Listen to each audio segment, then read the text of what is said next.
السلام عليكم. النهارده النادي الاهلي كسب كهربا الاسماعيليه 2-0. يا سيدي ماشي، مبروك على الفوز. وكمان الاهلي بقى في المركز الثالث، ده لسه الزمالك بيلعب. انا ما اقدرش اقول لك الاهلي هيفضل في المركز الثالث كتير غير لما نشوف النادي الزمالك هيعمل ايه امام سموحه. ما هو لو الزمالك كسب هيمسك مكان الاهلي. احنا ما عملناش حاجه. فالنادي الاهلي دلوقتي ترتيبه في الدوري المصري المركز الثالث. حلو جدا وكويس ان الاهلي النهارده قدم مباراه جيده وخطف يعني 3 نقاط مهمين جدا جدا جدا من نادي سموحه. طب المشكله في ايه؟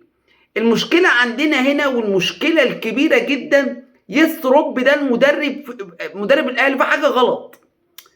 يا اما ما بيحطش اللعيبه في مكانها الصحيح، يا اما الصفقات الجديده اللي جايبها النادي الاهلي برضو مش متشافه، مش زاهيه زي ما بنقول كده. مش ده الاهلي.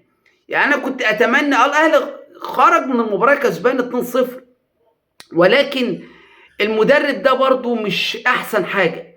مش يعني كذا مباراه للاهلي اخر 3-4 مباريات الفنيات بتاعته مش ظاهره في الملعب، مش ظاهره. برضو المدرب تحس ان هو كده ايه، يا اما خايف يجازف يا اما في مشكله عنده. انا ما اعرفش بصراحه. هي المباراه جيده وكل حاجه، بس المدرب برضو مش من وجهه نظري مش احسن حاجه.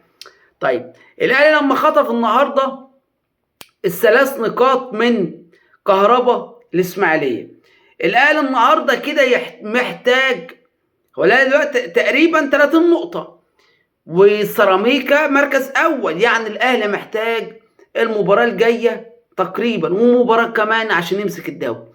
يعني المدرب لو فضل على هذا الوضع وقابل بيراميدز مثلا الاهلي مثلا يعني او سيراميكا او الزمالك، انا بقول لك ما نعتقدش ان الاهلي على هذا الوضع هيعمل حاجه.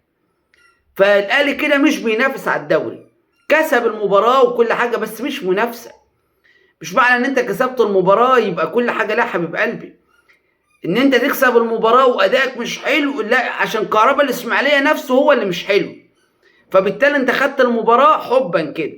اوعى تفكر ان انت خدتها بادائك، لا، هو الكهربا الاسماعيليه في مشكله عنده في الدفاع.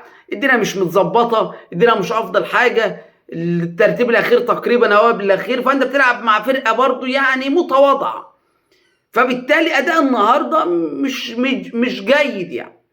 فنتمنى التوفيق طبعا للنادي الاهلي في المباراه القادمه، ونتمنى طبعا يفوز المباراه الجايه والجايه عشان ترتيبه يتحسن يوصل تاني اول. لان لو فضل على هذا الوضع اللي بيكسب بالعافيه يعني ما اعتقدش ان هو هيمسك بطوله ان هو هياخد بطوله الدوري.